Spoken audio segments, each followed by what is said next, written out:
هاوکاتی ئەم ڕەوشەی ڕۆژهەڵاتی ناوەڕاست زۆرێک دەپرسن ئایا دەستکەوت بۆ کورد چی دەبێ؟ بەتایبەتی لەو ڕوانگەیەوەی هەندێک لە چاودێر باز لە گۆڕانکاری لە نەخشەی سیاسی ناوچەکەدا دەکەن. دکتۆر کەمال حەسەنزادە میوانی کورد کۆنێکشنە بۆ وەڵامدانەوەی هەندێک پرسیار لەسەر ئەم ڕەوشە نوێیە. دکتۆر کەمال زۆر سپاسی ئامادەبوونت دەکەم. زۆر مەمنون. لەگەڵ ئەم ڕۆژنەیە ڕۆژهەڵاتی ناوەڕاستدا کورد دەستکەوتی دەبێ یان نا؟ بێشک کورد یەکێک لە گرنگترین لایەنەکانەدە و کێشەی کە لە ناوەڕاستی ڕۆژهەڵاتدا ڕوودەدا و بێگومان ئەو جوڵانەوە سەربازی سیاسی کە دە ئارادایە دەتوانێت بۆ هەڵوەشانەوەی پەیماننامەی سایکس-پیکۆ بچێتە پێشێ و کوردیش دەتوانێت ئەو هەلەی بقۆزێتەوە بگات بۆ ئاواتە لە مێژینەی کە بەرزکردنەوەی ئاڵای کوردستانە لە سازمانی نەتەوەیی گرتووەکان. بەڵام کورد دە و هەلومەرجەیدا دەبێت خۆی بپارێزە لەو جەمسەرە مەسەبیانەی کە لەلایەک لە تورکیا و قەتەر و سووریا لەلایەک ئێران و رووسیا و ئەسەد لەگەڵ عێراق کە دەستیان پێکردو باشترین جەمسەر و باشترین مەرجعیەت کە دەتوانێت دێرەدا هەبێ و کورد پشتی پێوەستێ کەنەکەیە کۆنگرەی نەتەوەی کووردە کە دەتوان هەموو خۆیان دەوێدا ببینێتەوە بێەوەی کە پشت ببەستن بە هیچ زلهێزێکی دیکە و نابێ ئەمە دووبارە مێژووی دووپات بکەینەوە و پشت بە وەکو پشت بە قاجارەکان یا پشت بە عوسمانەکان بەستینەوە دووبارە. کورد پێویستە پشت بە خۆی بەستەوەی کە جەنابەت پێم دەڵێ، بەڵام ئەمە بۆ کورد لە هەموو پارچەکانە شیانی هەیە. بۆ نمونە لە ڕۆژهەڵاتی کوردستاندا کوردستانی ئێران گلەیی لە لایەنە سیاسیەکان دەکرێت کە بەپێی هەلومەرجەکە نەیانتوانیوە لەگەڵ ڕووداوەکاندا هەنگاو بنێن. ئەمەیان چۆن لێک دەدەیتەوە دکتۆر؟ بەداخەوە ئەو جوابە دەتوانێت ئەو پرسیارە دەتوانێت چەند جوابی جۆراوجۆڵی هەبێ کە یەکێک لەوان ڕژیمی کۆماری ئیسلامی بەتایبەت دوای ڕوخانی ڕژیمی سەدام زۆر تێکۆشاکە و لایەنە سیاسیانەی ڕۆژهەڵاتی کوردستان بێدەنگکە و تا ڕادەیەکی زۆریش سەرکەوتوو بوو.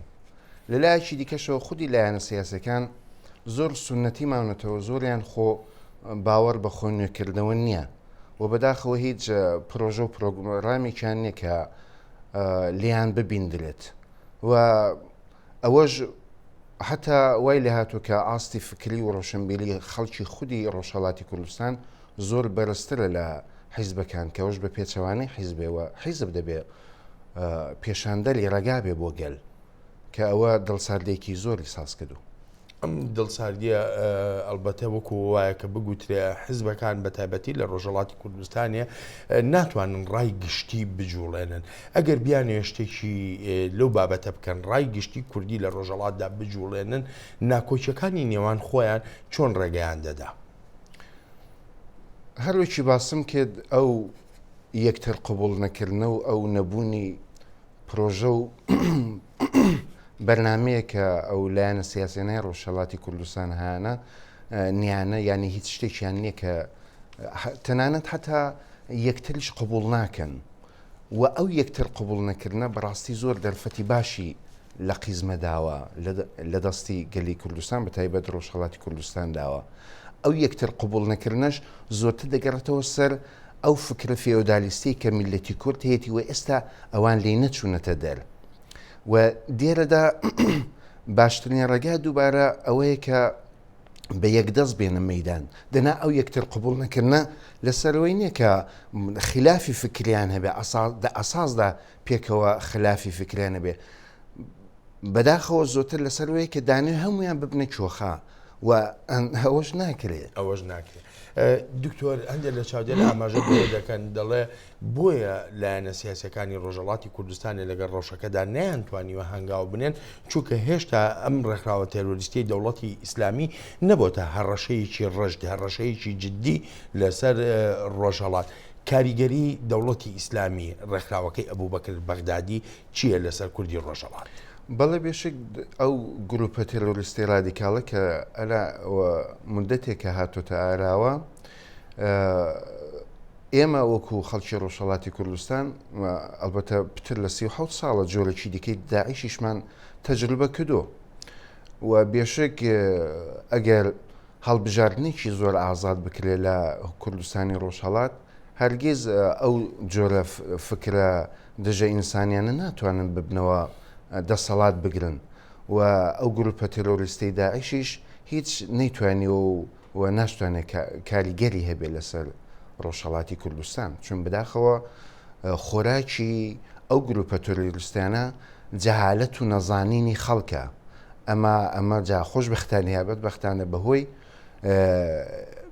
لە مسکردنی حکوومەتێکی وەک داعیش کە لەگەڵمە هەستا و دانیشتو ئەڵبەتە نەک لەگەڵمە بەتایبەت لەگەڵ تەواوی گەلەکانی دیکەی ئێرانیش هەر بۆ جۆرەی هەستا و دانیشتۆ ئەمە لە مێژە پێمان بەوەی بردووە کە ئەو دەتوانێت چ چێهلەیەکی ڕەش و ناحەزی هەبێ ئێمە ئێستا خۆمان بە دەورانێک ڕۆنسانسدا هەست پێ دەکەین بە تایبەت دەزانین کە شەریعەت کە دەتوانێت لە دوو بەشی ئەحکام و عیبادەت ساز بێ ئێمە بەو قۆناغی گەیشتوین کەش عیبادەت بۆ هەر کەسێکی دەتوانێت ئازاد بێ هەر کەس بە هەر شوێنیش پێ خۆشە عیبادەت بکە ئەمما دەبێ بەشی ئەحکام لە بەشی حکوومەت بستێنێتەوە.